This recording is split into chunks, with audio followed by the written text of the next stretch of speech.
Welcome, everyone. I'm Mary Claire Russell, Head of Go-to-Market at Squiz, and I'll be your moderator for today. We'll be sharing insights from Squiz's 26 years working with service-driven organisations.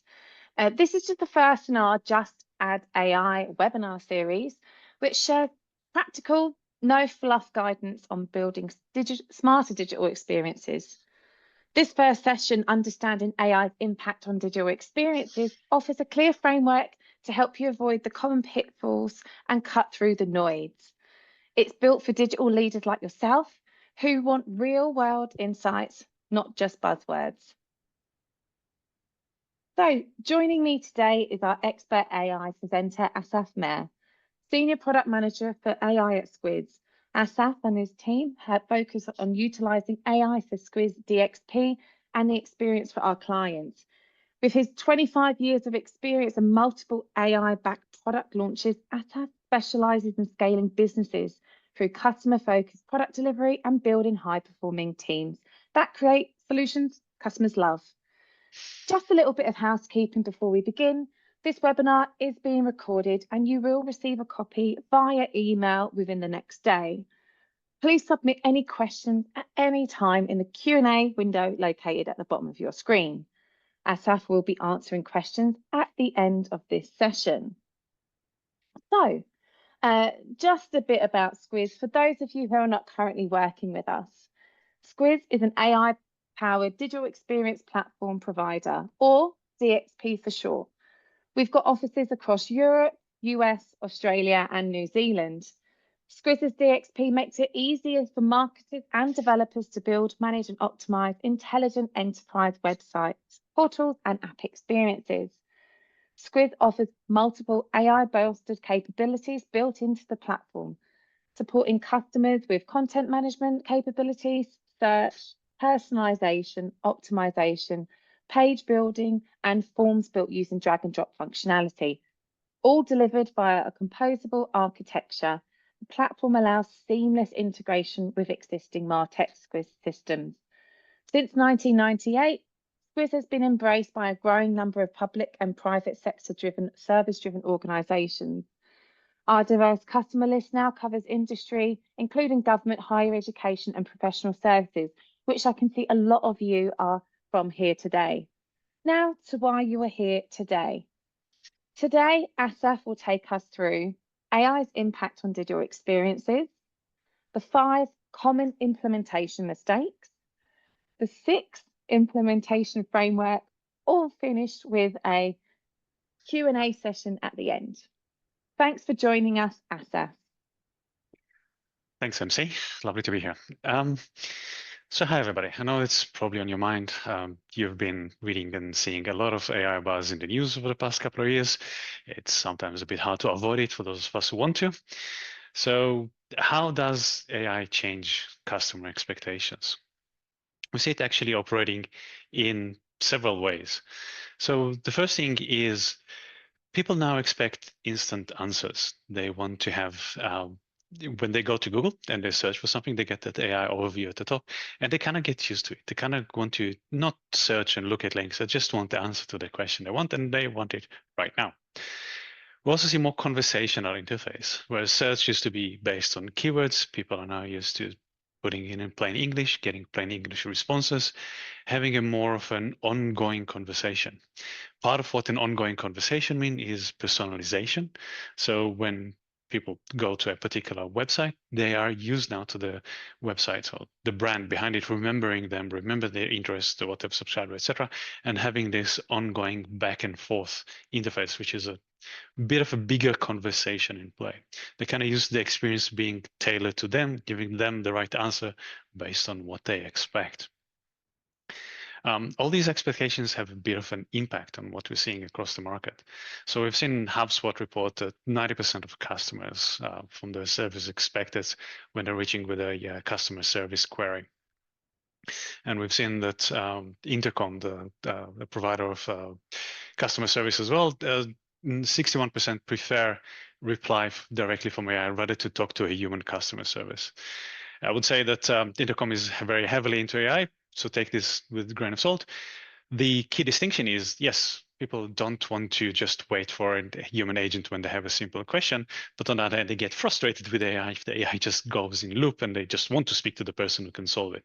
So it does take a little bit of frustration from users, and it's something that you will need to navigate to as well.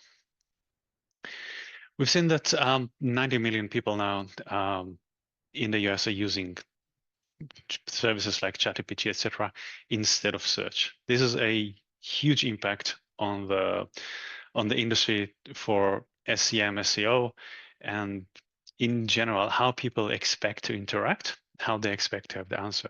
So people are clearly preferring that, and the number is growing. I think this was published in May, and those numbers is expected to grow now in when they release the June numbers.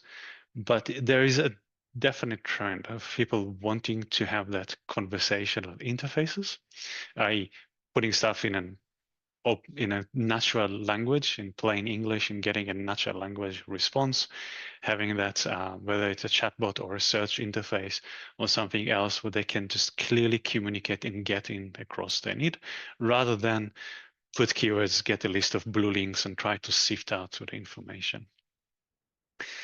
So at Squeeze, when it comes to all that, we say that the ultimate personalization is a conversation.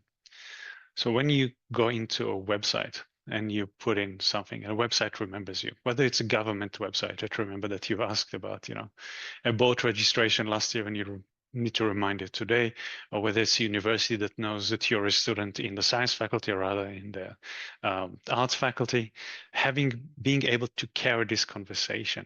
So I remember you next time that I saw you, I remember what you're interested in, I'll show you that kind of information. I will tailor the answers based on this. If you ask when is my paper due, I will know which courses you registered, so what might it be relevant to. And this is the expectations that people are now having. And it does have an implication on every website, because when those expectations are not met, there are some direct consequences. We've seen that one AI overview can cause up to a whopping 64 decline in organic traffic for organizations. That is intense, right? When people just go to Google, get the summary and go away, or when people go to ChatGPT, get an answer and go away without going to your website to check it, it's a massive decline. If the information that those services provided is wrong, it's their fault for not checking it, but it's still your problem, right? You're not getting that traffic. You're not getting to engage with those people and give them the right information. It is a problem. Google did release a statistic last month in IO saying that people who have seen Google, the AI overview and then came to the site are more likely to engage with it deeper because they've sort of done that initial triage of the information and initial orientation around the subject. So they know what they're looking for and they're more likely to engage with it because they already did that first preliminary. But as marketers, you know that being in control on the top of the funnel is very important. So if you don't have that top of the funnel, it can lead to unfortunate results. We've also seen users drop off. So when for example, this was reached by Nielsen Norman Group, 48% of students, when they went on university sites and did not realize that the university offered the course they wanted, they just dropped off the list, right? They might have been looking for climate studies and didn't realize that the environment studies is the same subject that they're interested in, so they dropped off and they didn't register. It's all of this expectation of, I just want information. I want it quick. I want it now. I want it in the way that I understand it. I don't want to be a research into it, right? They have a shorter attention span.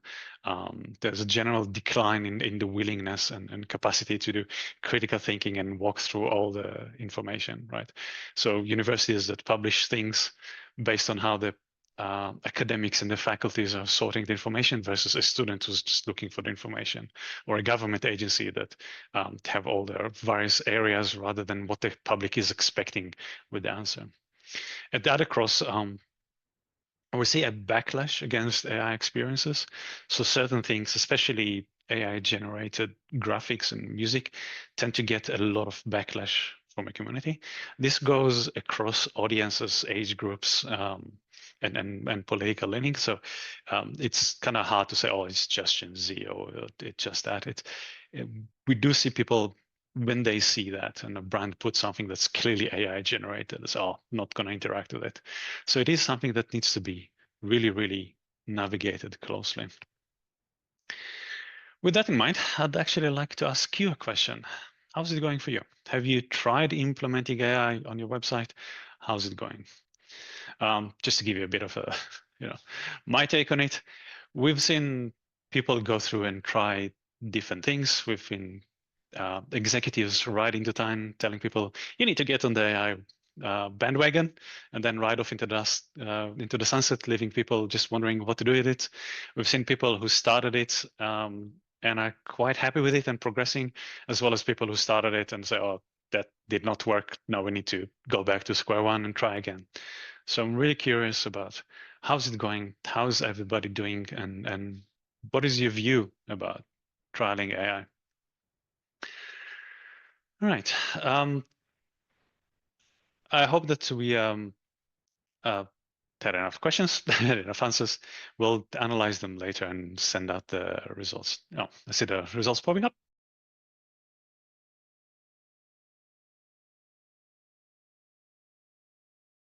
Thank you.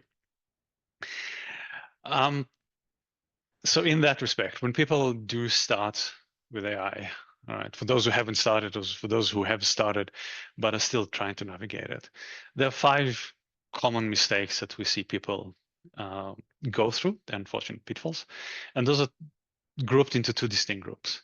So the first group is a capability gap, right? Just because a technology like AI can do something doesn't necessarily mean it can do so reliably. Doesn't necessarily mean it's the right technology for the situation. So the first pitfall is not starting with a real problem. People just want to add AI to the website because they've been told to add AI to the website, not because it's actually a driver for business value, not because it's actually a problem that their users are facing. So this is really important to understand what are the core problems that you're trying to solve. And the second is understand the technology. You need to really understand how AI works. It is an emerging technology. LLMs are general purpose, but it doesn't mean that they do anything well. And it's kind of sometimes hard to understand or predict what they will do well or what they're not. So you need to find that overlap of having a real problem where AI is the solution. And the third is once you start actually adding AI to the experiences is cleaning up the data, right? Just because you have data about your users or data on your website and website content, etc., just making it available to the AI, checking it in is not going to lead to a good outcome if the data isn't good and ready for AI to digest it, right? All this love computing, garbage in, garbage out. You need to make sure that your data is ready to be consumed by AI and that AI can serve it in a way that solves the real business problem. Right. For those who've been saying that they're been held at gunpoint by the executives, yes, we know from Forbes that released this survey back in March or April, 75% of organizations reported no ROI on the initial AI investment. Right? They try to go through things, they just try to check it on. But because they didn't really understand what it's good for and whether it's solving a problem, they did not actually see a return on that investment. Doesn't mean they won't see in the future, but it means that it does take a little bit of time, which leads me to the second group of issues, which is the adoption gap, right? Is the solution actually useful for customer to adopt it, and how long will it take them to do it?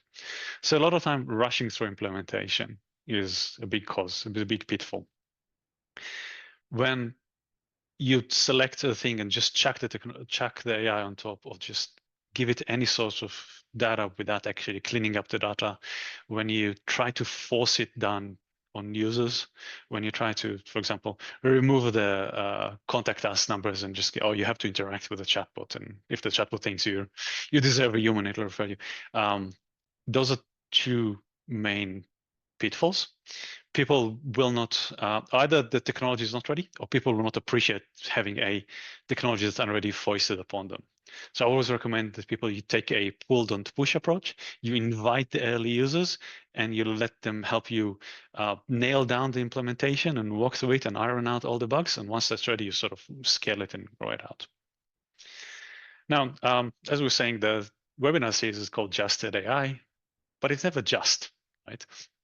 Just is probably the most dangerous word when it comes to technology project.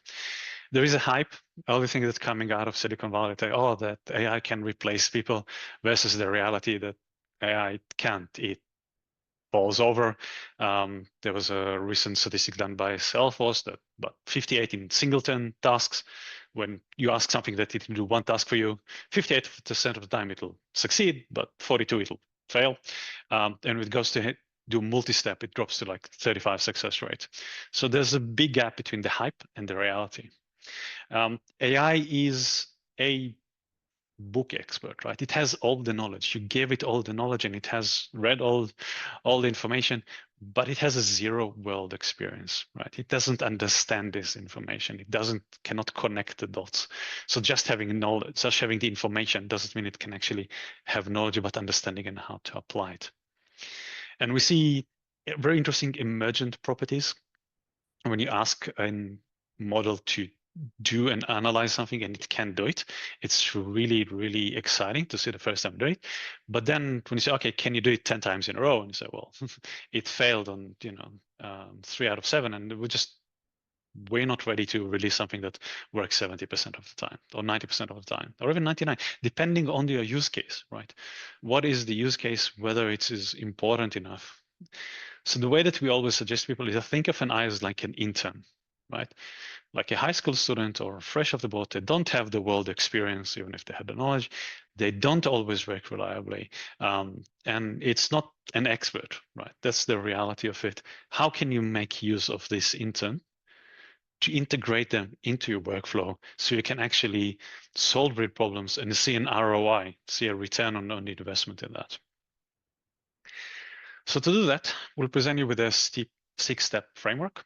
A framework is not a process. It's 6 dimensions that you need to think about in order to help you reason through and build the right solution for you. It's a set of blogs that we've released on our website, and you can also email the address ask@squiz.net, and we'll send you a full PDF that will help you get this information and work through it. So step number 1, understand the capacity of AI to solve your problems. Like we said before, AI can do surprising things. The best way to think about it is like a pencil. It's a tool that you can use. You don't need to understand how to make a pencil, to use a pencil, right? You don't need to understand how to grow wood, which kind of wood, how to mill it, how to process it, how to where to mine the graphite, how to machine everything together to create a pencil, but you can still write with a pencil, right? So you can understand how to use the tool, even if you don't need to go deep into the math and algorithms that are actually building AI. But it does help you understand what the capabilities of the tool are. And in the same vein, just having a pencil doesn't make you an artist, right? Being able to write or draw a straight line doesn't allow you to draw hands like Da Vinci. So you still need those experts to understand what the domain is, how to use the tool, how to extract the maximum value from them. So once you have in mind that AI is a tool, that it's good for some things, but not for other, and you need people who understand what to do with it, you said, okay, let's start with assessing your business needs. What is the real pain point that the user is suffering, and whether AI can actually appropriately solve it for you, right? A lot of people say, oh, we don't want to reduce call center because the pain point is that user can't find the right policy. Yeah, perhaps Gen AI or any AI tool can find, analyze, locate the information and present it to the user in a natural language interface. That's excellent.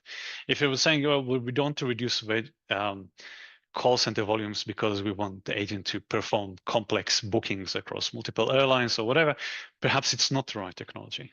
So start with the business problem, understand what's the key pain point and what the AI can help with that. Second step, and very important, be responsible.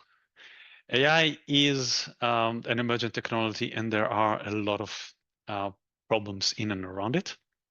So I always advocate for people use AI responsibly. Yes, it's like a pencil, but it's also like a chainsaw. It can cause some damage if you're not careful. So the first thing to think about is human impact, right? When you put an AI solution, if it's recommending a song that people don't like and they skip, fine, right? Nobody cares. If you're telling people that they're not eligible for financial aid and they were, that can have a really deleterious impact on their life. So you need to understand what is the impact of when this technology goes wrong, not if, it will, it's probabilistic. When it goes wrong, what will be the human impact? How can we control about it? All that data that you feed into the model, do you have the legal and moral rights to use it? Right? Have the community given you the explicit permissions to use it to help it, and does it actually serve those people, not just utilized to foist inappropriate solutions on them? When you build solution, build explainability and escalation processes. So the AI system should be able to explain why I made this recommendation, why I provided this answer, why I returned those things. And when it's wrong, there should be a clear path for the user to say, that's not right. I need to speak to a human. The human should be on the other end saying, yeah, okay, let me review that. Was it correct? Was it not correct? And lastly, part of responsibility is being responsible global citizens. AI does have an environmental impact with the energy consumption. So use the right models, try to minimize and understand how it's being done. What's the social implication of using particular models, and always put governance in place to control that. All right, third step, choose high impact and low risk pilots. All right. So when you try, you will have lots and lots of ideas. And I actually want you to dream big. I want you to think about what can we do across our whole website, across our whole digital experience? Can we actually have this clear vision of how it will shape, how it will change? Because AI is enabling and forcing us to change. How will it look like once we get there?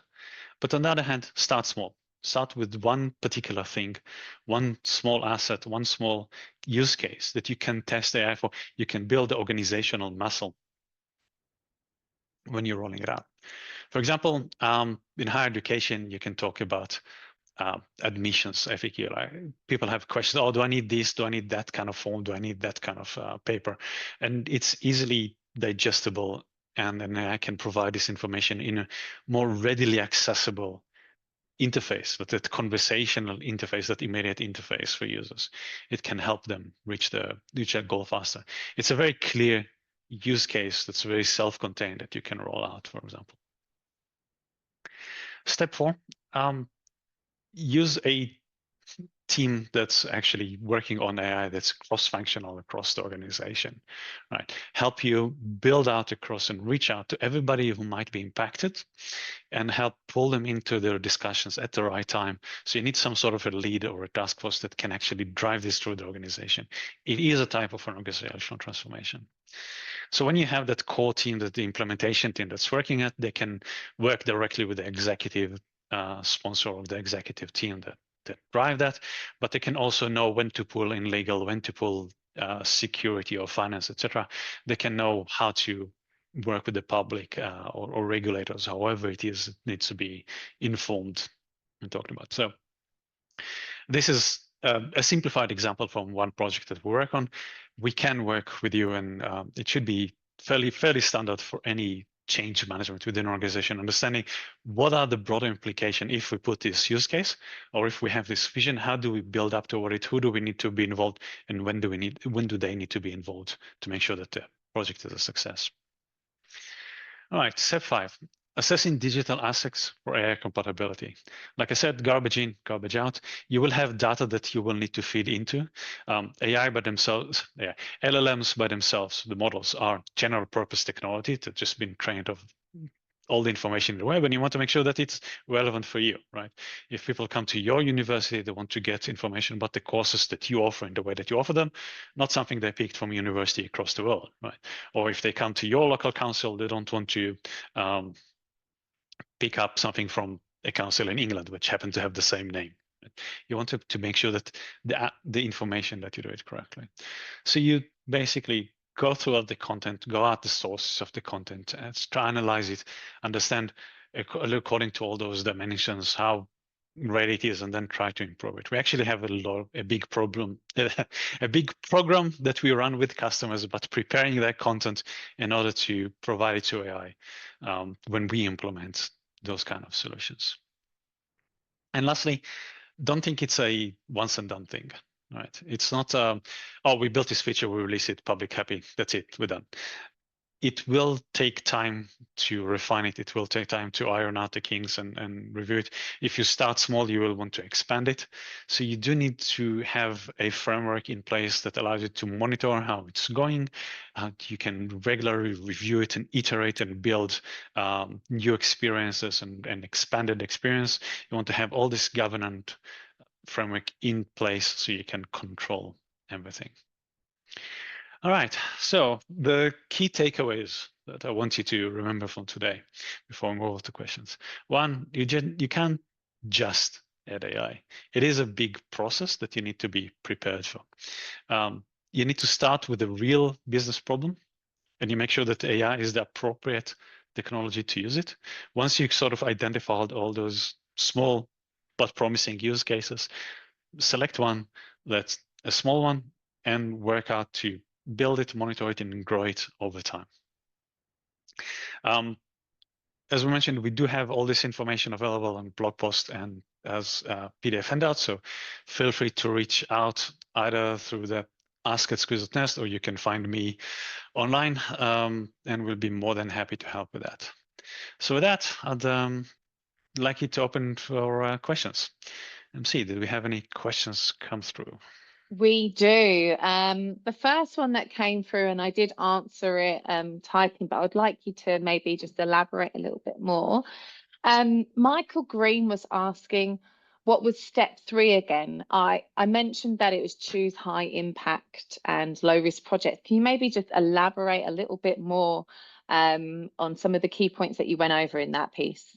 Sure. High impact, low risk project. For example, I'll give you a couple of examples. One is, what is the impact on the user?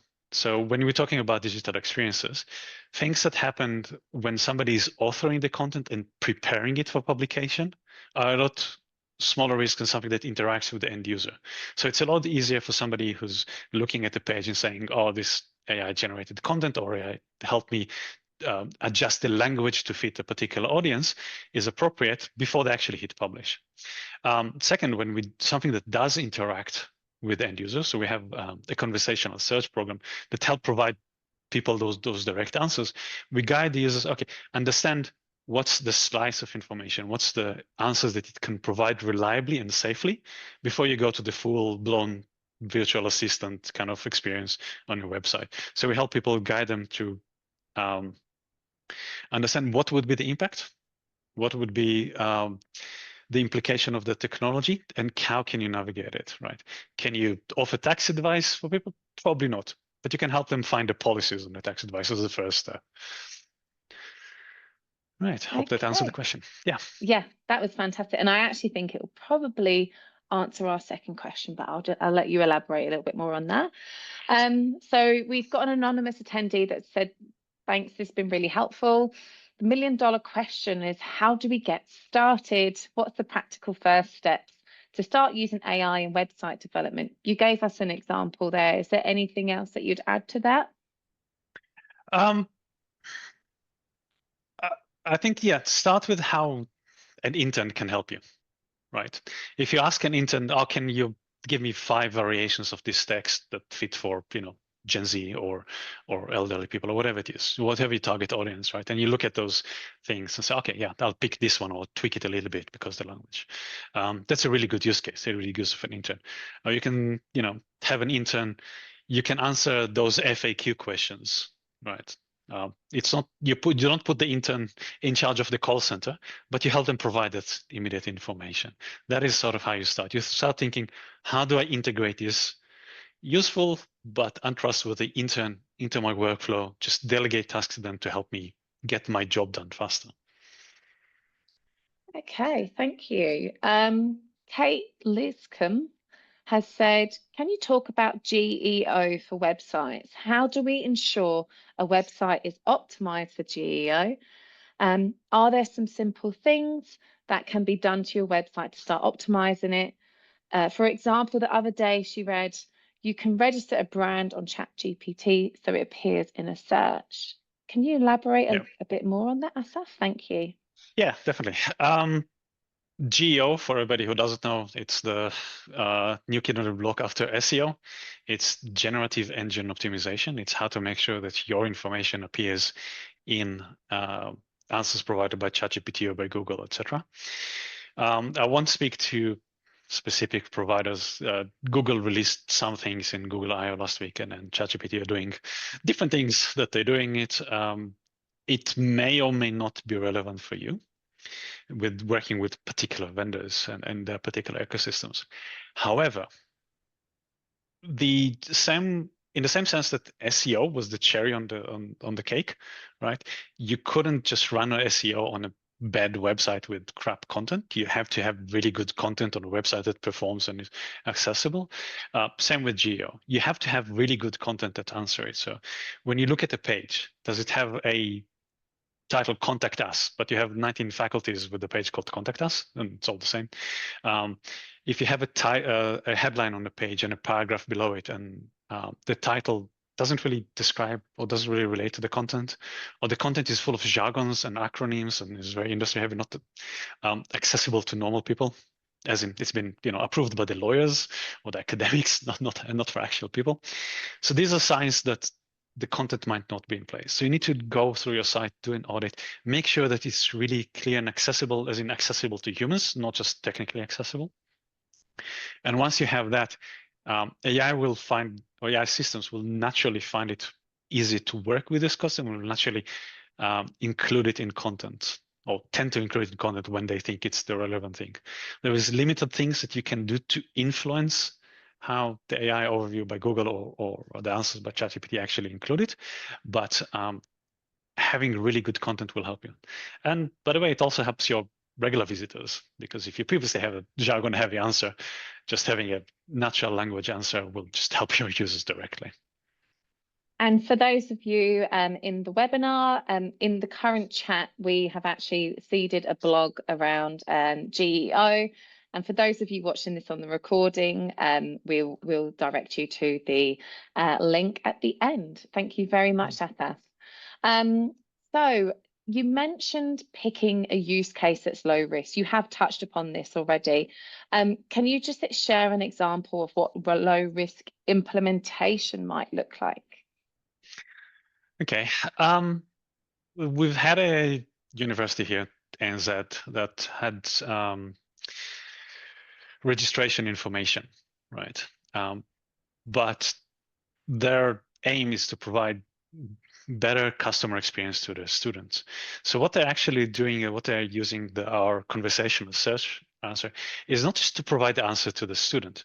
It's actually to provide the answer for the help stuff, for the student support stuff. So the student support stuff say, yeah, I remember that there's this policy on this answer around it, but I can't find it or I can't remember exactly. So they'll run a quick search and it'll give them, oh, this is probably the answer and this is the page and this is how it talks about it. So it helps the customer support stuff rather than deploying it directly to the user. So this is, for example, how you can implement it, how you can say, okay, it's a very specific use case. We have a set of policies. We just need to find them. It's low risk because it's helping people who already know what the answer is. It just helps them find this information and formulate the answer faster before they can actually give it to the students. And it will allow them to grow because once they're actually comfortable that the AI is actually providing really good answers, once they can actually help it, they can actually expose that to the users. So this is one example. All right, thank you so much. We touched on the importance of cross-functional collaborations, and one of the questions that have come in is actually about this. What's the biggest political or organizational hurdle you've seen when trying to get legal, IT, content, and business teams aligned on AI initiative? Like from experience of implementing marketing technology in other organizations, I know that has been a challenge for myself, but it'd be interesting to hear about this in terms of AI. Is it any different? It's not. It's exactly the same. You have the project that start with, we need to do AI so our CEO can brag in front of his CEO friends from other states, right, across government or utilities or whatnot. You have organizations where you have different C-level executives with different directives. You have IT organizations that are swamped, and it's like, oh, AI is bad, we just don't have time to deal with it, so we're just going to shut everything down. Or legal people that says, well, nobody can touch our content, and you need, it's hard. It's something that you need to navigate. That's change management is a practice in its own right, and people get certifications and actually drive organizations through it. That's why we said you need to understand for your particular organizations, where do you see the pull and where do you see the resistance? So who's actually trying to get it to the direction? How can you work with them versus who's resisting? How can you work with them? A lot of it is getting it in a room, talking to them, understanding all their concerns, understanding the business, taking it on, navigating how can we address all those issues, whether we can offer them a solution that's to their particular concerns. For example, with AI, with cybersecurity, you can look at the whole supply chain of your vendors. You can say, look, we're using AI by this particular vendor. We know that they're hosting it on that particular hyperscaler, that particular cloud provider, and we have the guarantee that the information that we put in there is secure as everything else that we put there. All the information is stayed within a tenant. It's not actually shared with any third-party provider. All the personal information has been sanitized before it's being sent, even though we know it's not going further, just as an extra precaution. So you can build up all those concerns across your whole supply chain, across your whole organization, and find out how you can do it and how you can actually navigate that to get people aligned and say, okay, yeah, fine, let's keep going with this. All right, thank you, Asaf. The next question we have is, do we need to test AI's responses regularly? For example, test that they're answering like frequently answered questions well and often, and can this be automated? Yeah, absolutely. So when we take people on the journey of building conversational search experience, there are about 1,000 vendors of AI chatbots out there, and it's about as easy as signing with one in the morning and deploying it on your website in the afternoon and seeing your name in the newspaper for all the wrong reasons by tomorrow lunchtime, which is not what you want to do. So what we give people is actually a set of tools and processes to guide them through it, which is, okay, let's identify the questions that you want to ask. Let's run them again and again and check what the answers you can get from the technology. How do they provide you? Let's try variation of the information that goes through or the configuration of the chatbot or however it is to make sure that you're happy with those configurations, with the answers that you get.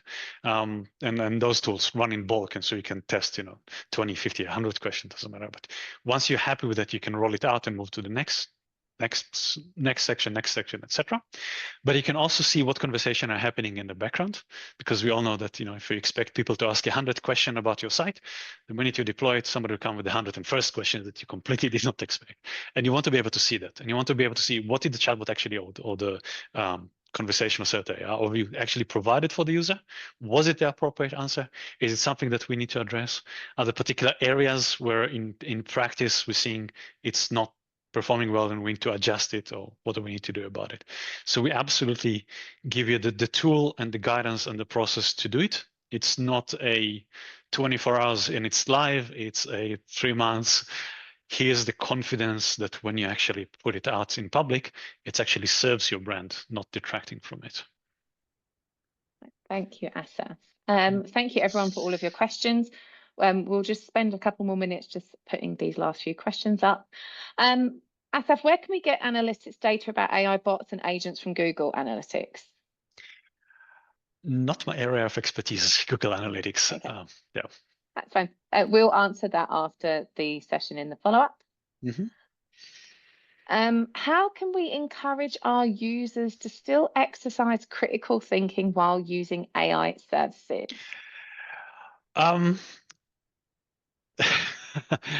Yes, it's a cognitive bias that people have been told that, oh, it's a computer system, it's objective and unbiased, and just click yeah, okay, and accept next. When you look at how LLMs were trained, they're trained on stuff I found on the internet, basically, and then they've been post-trained by specific groups of people. So there is, instead of being an objective computer system, we just wanted to codify all of humanity's biases into this black box that we can't see. The best way to explain it to people is give them a couple of examples, like adding glue to your pizza, which is funny, but makes people at least understand that the technology isn't exactly trustworthy all the time, so they do need to think through. There is a book that I would recommend that you read that allows you to actually go deeper in that. It's called AI Snake Oil.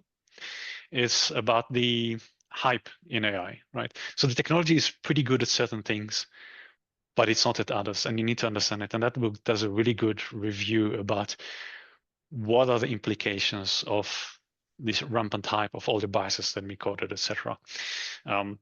For everybody who's interested, I highly recommend reading it. It'll give you a good idea. But when you roll through your organizations, you need to explain to people, look, this is a new technology. It has been known to recommend people eat rocks for breakfast. Take everything it says with a grain of salt. Test it first, see what it is. It's like that intern, right? I gave you an intern. It's a high school student. They've been, they got their HSCs or the high school diploma, and they're really keen and can do real fast, but they occasionally smoke weed and hallucinate. So check everything that they do before you roll with it. Okay, fantastic. Thank you. Just a question in from Sam. We're going to try as hard as possible to answer any of these questions before the end, but anything that we aren't able to answer just due to timing, we will follow up with the follow-up email with the answers. So Sam has asked, you mentioned AI using it responsibly.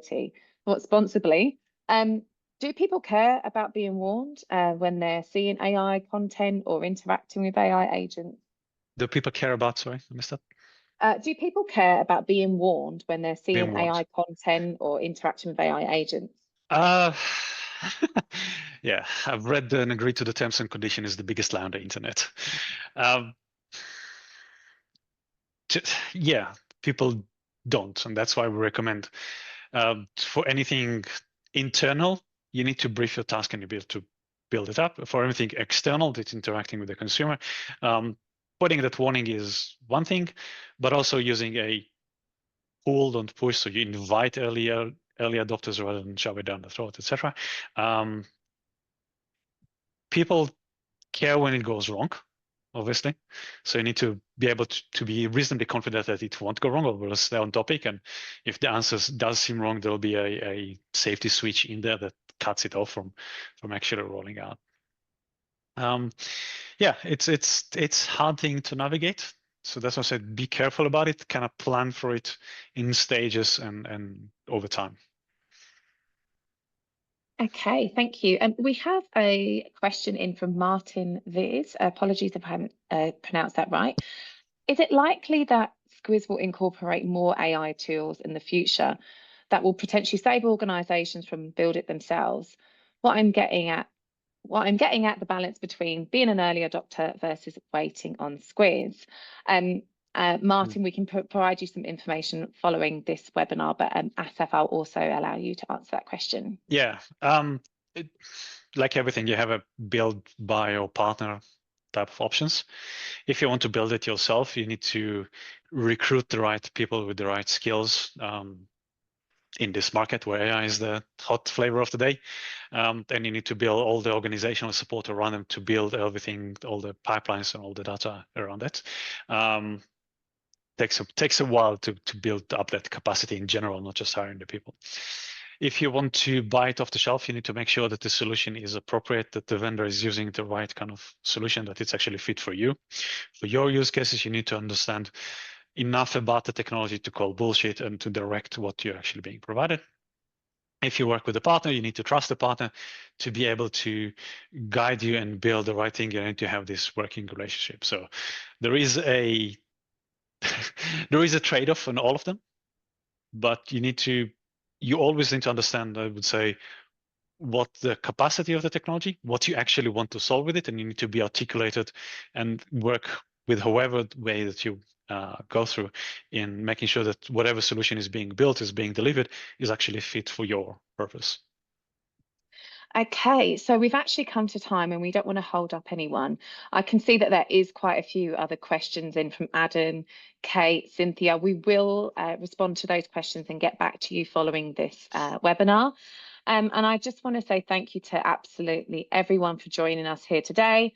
Thank you to Asaf for all of your knowledge. It's been a very insightful and very quick 45 minutes, and really appreciate your time. Just for those of you who are still on, we will send you a copy of this recording. You know, if you've still got more questions and you're keen to learn more, please reach out. If you're working with Squiz, reach out to your AM or just send us an email at ask@squiz.net. And you can also contact with Asaf. The QR code just down below will take you directly to his LinkedIn. And you know, don't forget to sign up for the latest updates if you're not already for Squiz's newsletter, which is at www.squiz.net/newsletter. We'll send a copy of the email, all of the questions that we've asked, had answered during this session, and any more information in the follow-up. Thank you everyone for joining today, and we really appreciate your time. Thank you.